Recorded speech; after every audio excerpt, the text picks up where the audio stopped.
Welcome to this very special edition of the KJ Masterclass Live, the show which ensures that you profit from your time spent here with experts, either through their industry insights, information, or simply learning from them. And today we had Jesse Hirsh, a futurist farmer who brings an outsider's perspective and literal critical distance cooperating from his farm in rural Eastern Ontario. Welcome to the show, Jesse. It's a pleasure to be here. Thank you. You are welcome. Welcome to the show. Welcome to India in this online form, Jesse. And I'm sure not just in India, but a lot of people across the globe will benefit from what we are going to talk right now. We'll be talking about how we can navigate the future along with Jesse's guidance so that we know we can walk into the future, surviving and thriving. So we'll talk about all that. But before that, Jesse, let's understand a bit more about you, about your journey, about your background, so that the audience knows more about you and know who they are listening to. I'm a very curious person. I think as long as I can remember, I've been hungry for knowledge, always wanting to learn, always wanting to feed my brain. For many years, my focus was on technology because, of course, technology doesn't have a finish line. It's always changing. There's always new stuff. It's a great learning curve to surf.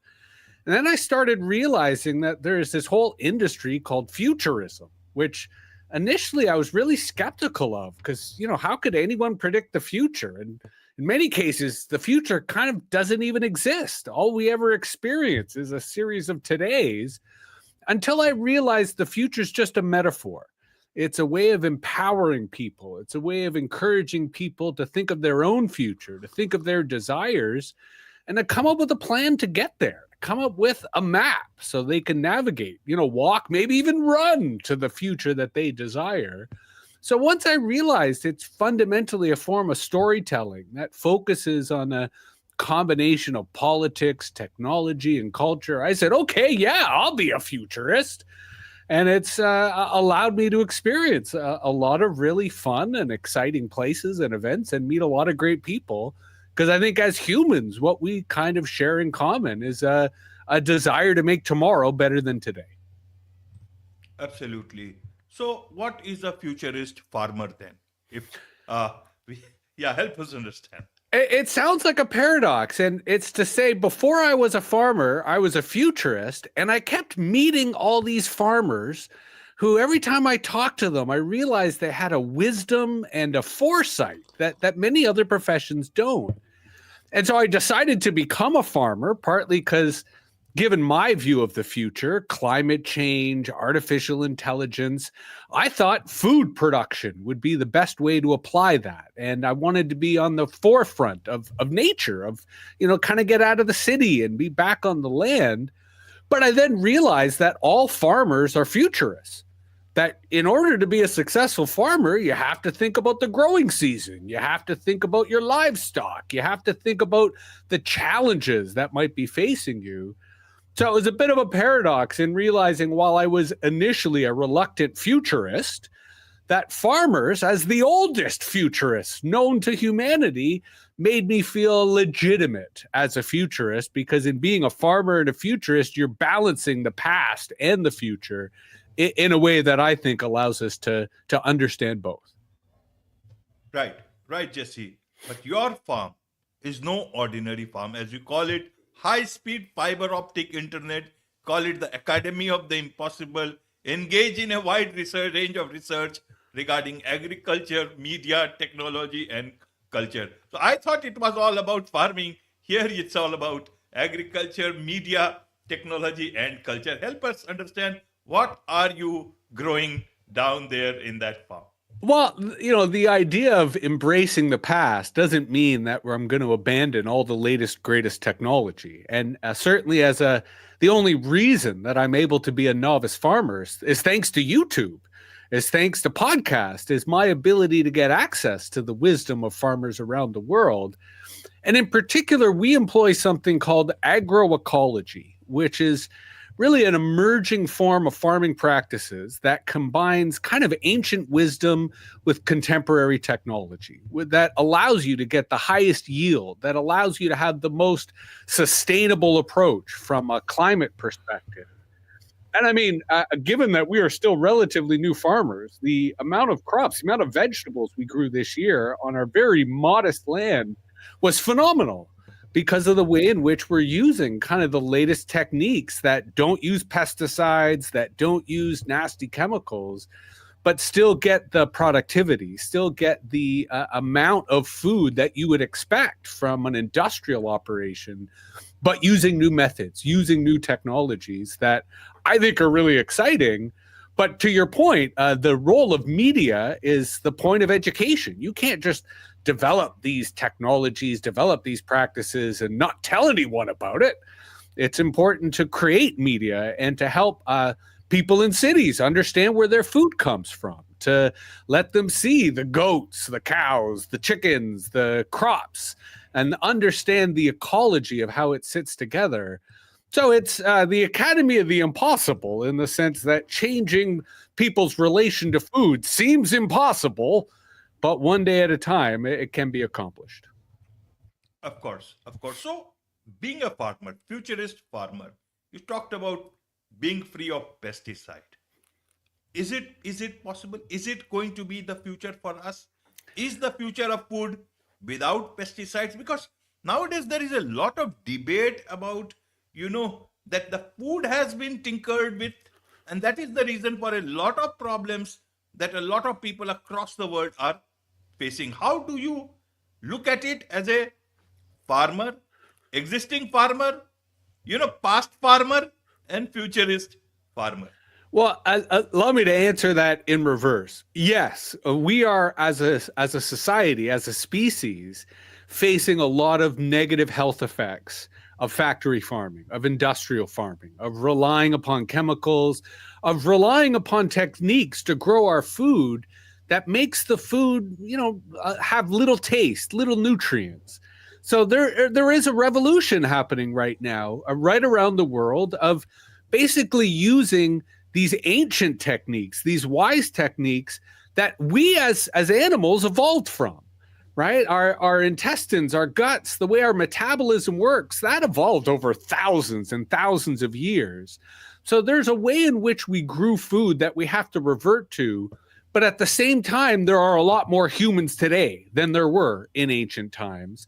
So we have to still produce it at scale. But your question about the future is difficult to answer. Is the future pesticide free?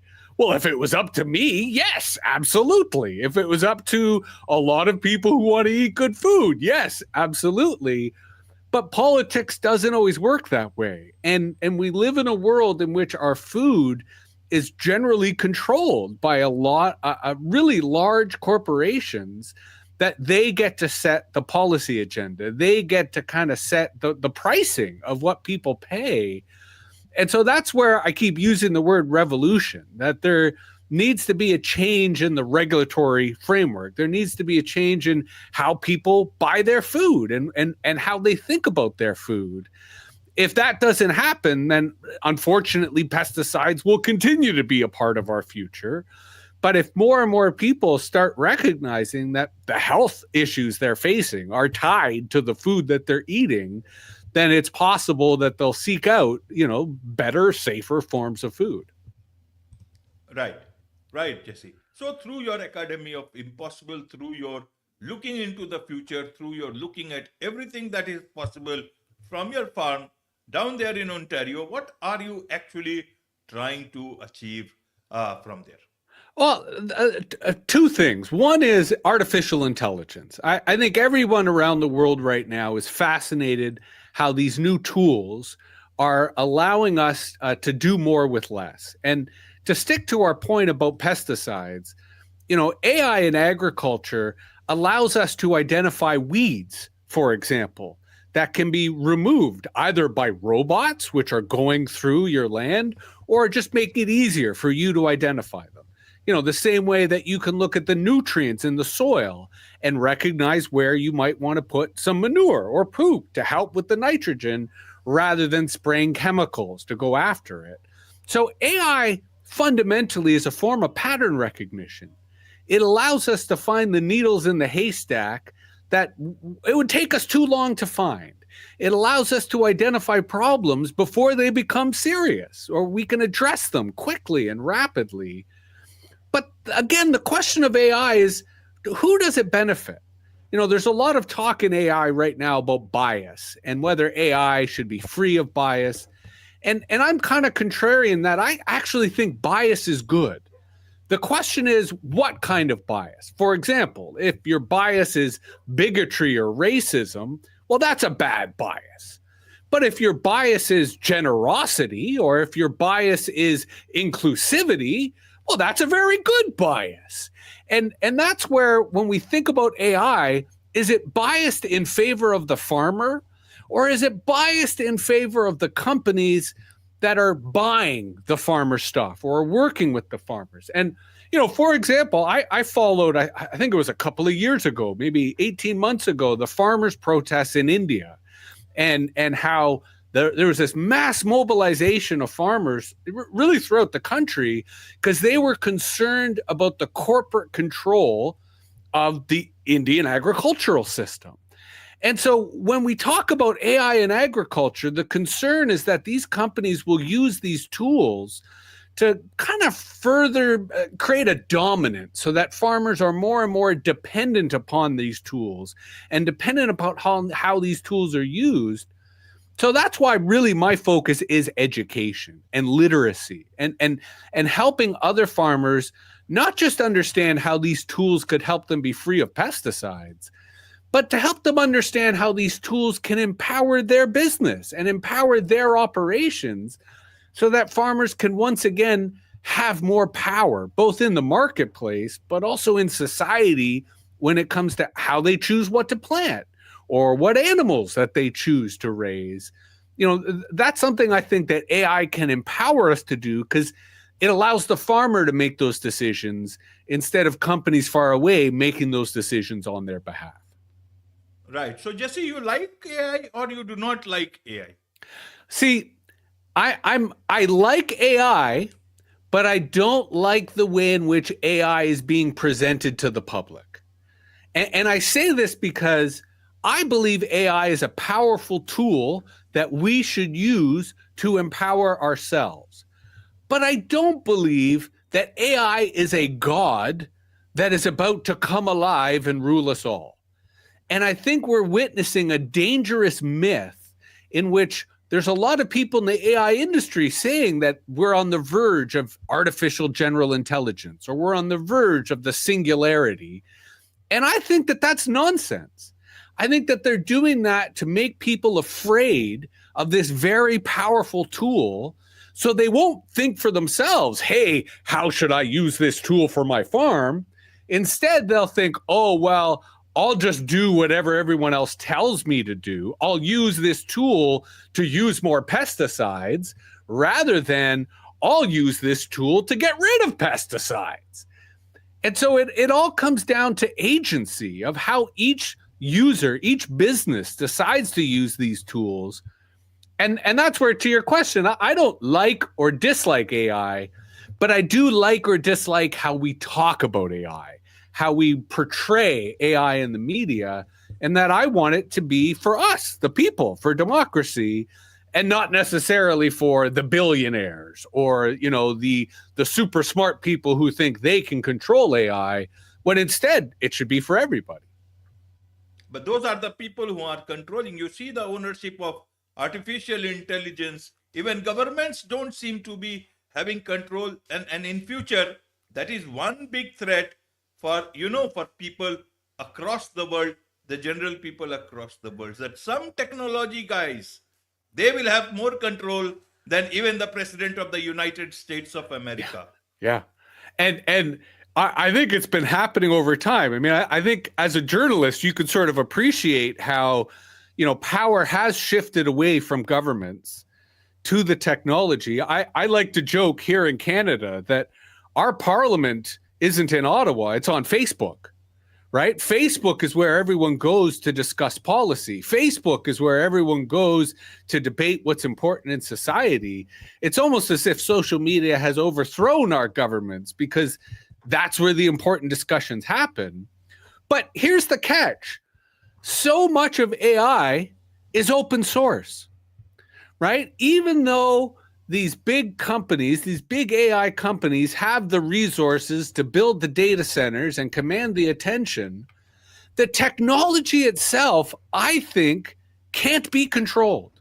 And that you could take the technology from, whether it's the software, whether it's the data, whether it's just the knowledge of how to use it, and it can be transferred anywhere.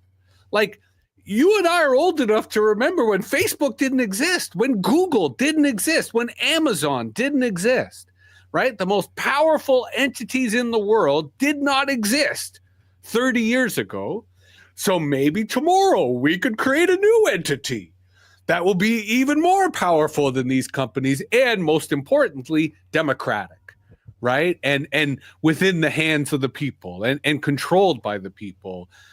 It's remarkable that we have this kind of power. We just don't know how to use it because people are afraid. They are in awe. They are in wonder of this technology rather than, as I'm saying, it's just a tool. And we can discuss as a society how to use this tool. Absolutely. So, in terms of, you talk about ethics of AI, how do we bring home the ethics part? Because there again, ethics, it's like the winner dictates everything, power dictates everything, owners dictate everything. In terms of AI, the technology barons will dictate everything. How do you see that? Well, you said a few things. I think, the victors write history. Yeah, exactly. But the contest isn't over yet. We don't know if the billionaires are going to win. They're winning, yes. But there's no reason to believe that the finish line has been reached, which is to say, I think ethics and AI is so important right now because it has not yet been written, right? We have not yet decided what the ethics of AI are. A lot of governments are hiring a lot of smart people, a lot of academics, a lot of journalists are debating this right now. But in my community, I held a town forum amongst locals, and we said, what do we think the AI ethics should be? And I think communities around the world should be asking themselves, what do we feel the ethics of AI should be? For example, copyright is a big part of the messy AI ethics. On the one hand, you have authors, you have artists, you have musicians who've been saying our entire career has been based around copyright, and now AI is involved in mass piracy. And then on the other hand, you have the industry saying it's all fair use. We're using this data for the greater good and it's okay. But I think copyright is something we should debate. Like, maybe we shouldn't have patents on valuable medicine, right? Maybe all sorts of medicine should be open source and available for people to use. Maybe important information on how to grow food should not be protected by copyright. Maybe seeds themselves should not be subject to patents and copyright. So to your point, it does feel like the ethics of AI are going to be authored by the billionaires and imposed on everyone else, but it hasn't happened yet.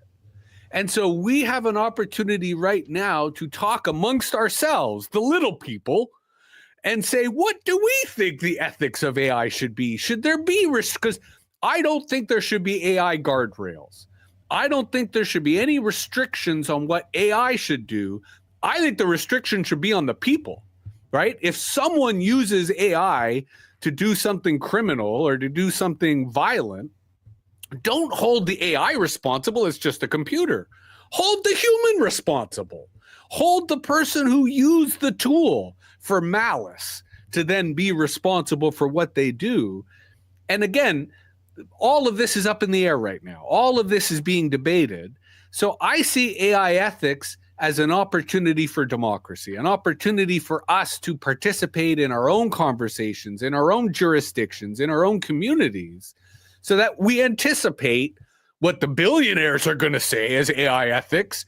And if our AI ethics is better, then it'll be easier for people to say, oh, yeah, I like Jesse's AI ethics. It's way better than Mr. Musk's AI ethics, if such a debate were to happen. Right. So, how do you see we are uh, becoming more free, more democratic, or are we getting, giving away our freedoms because we do not have any choice? For example, you see, we just talked about artificial intelligence. We talked about copyright. We don't have data protection. All the company does is your data is stolen. Oh, we are very sorry. And that's the templated response, And please go and say, but your password is safe and something like that. And then, it's forgotten. Data privacy and privacy is also gone. A lot of people know there is no such thing as privacy. The only thing that one can afford is Jesse perhaps living in a farm. You can switch off everything and then perhaps you can live in privacy. Or you just keep your internet in one small room in one corner and then leave everything away, in your actual living room. But that is not possible for a lot of people in the world. So, and you see the Bitcoin and everything now, they are talking about democratizing everything, but in a way there are questions about that, the sovereign power is also being taken away. That's the people's power through such things.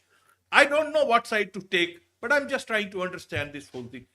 Are we moving towards a different sort of a governance in the future, which will be somewhat a mix between all the other sort of governance as well as democracy? What are your thoughts on this, Jesse?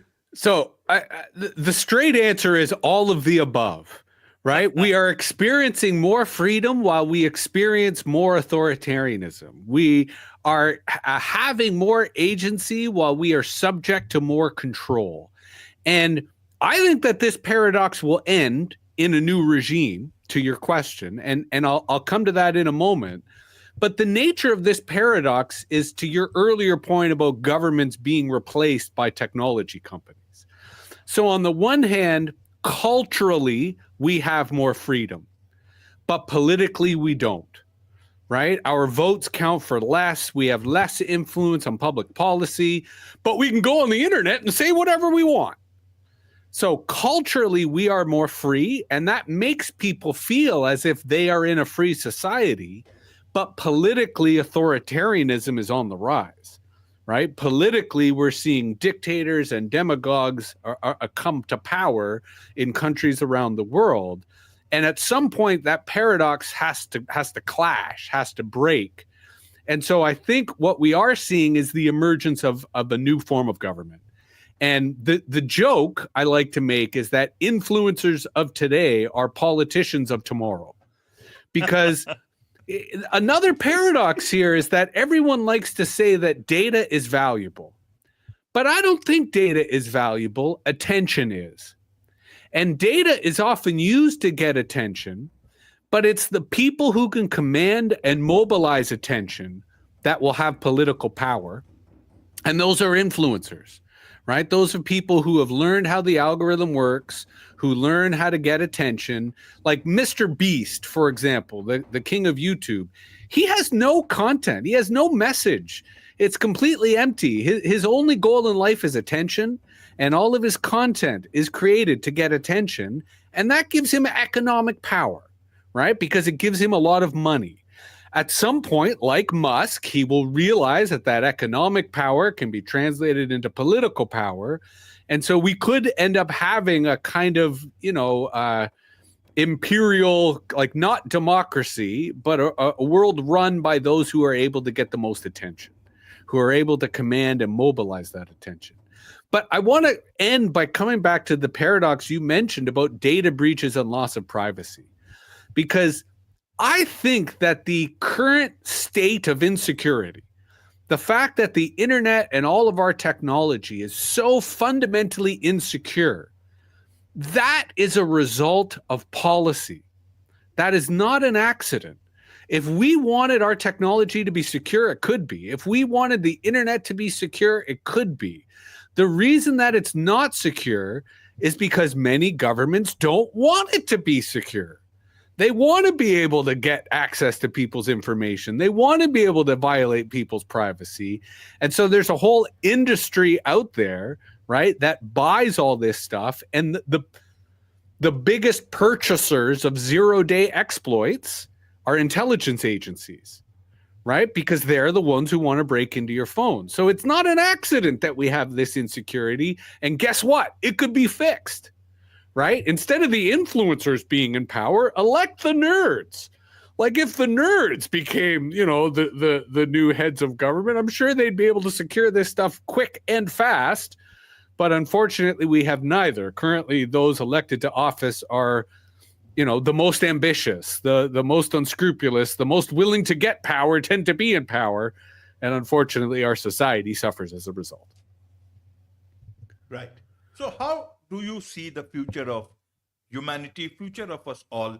Maybe not long distant into the future. Who knows? We will ever go to Mars or not? Because the Pied Piper of this whole adventure is getting into much more into politics. So I don't know what will happen to that project. But in your sense, where will we be, say, 5 years, 10 years from now? Will be in a better position, will be in a much more livable position rather than, all those bots and those neural links and all those things into our heads. How do you see that future? So I will end with a very optimistic view, but before I can do that, I have to acknowledge the scary one, which is climate change. Right? Like if one cannot be a futurist and not acknowledge that our climate is changing and changing rapidly. And that's going to make it really difficult for us as human beings to get through the day, let alone get 5 years from now. But I am actually confident that the catastrophe of climate change is going to force us to re-examine what it means to be human. And I mean that point bluntly as how we spend each day, like what we do in the course of a day, when we sleep, when we eat, when we work, when we think. And coincidentally, AI is doing the same thing. Like if AI is going to make our jobs easier, if AI is going to make our society smarter, then it also begs the question, what does it mean to be human? Right? What is the ideal human life? And what is the ideal human configuration, whether politically, economically, or culturally? And I have hope. I have optimism and confidence that we haven't, and I think in my lifetime, I don't know about yours, we haven't taken the time to have that conversation, to have that question, the deep philosophical existential question that the ancients used to focus on, but that in our busy industrial society, we kind of forgot. And so I think in the face of climate change, in the face of AI, in the face of political upheaval, that we as a society are going to reevaluate what it means to be human. And my answer is living with animals. I was just coming to that.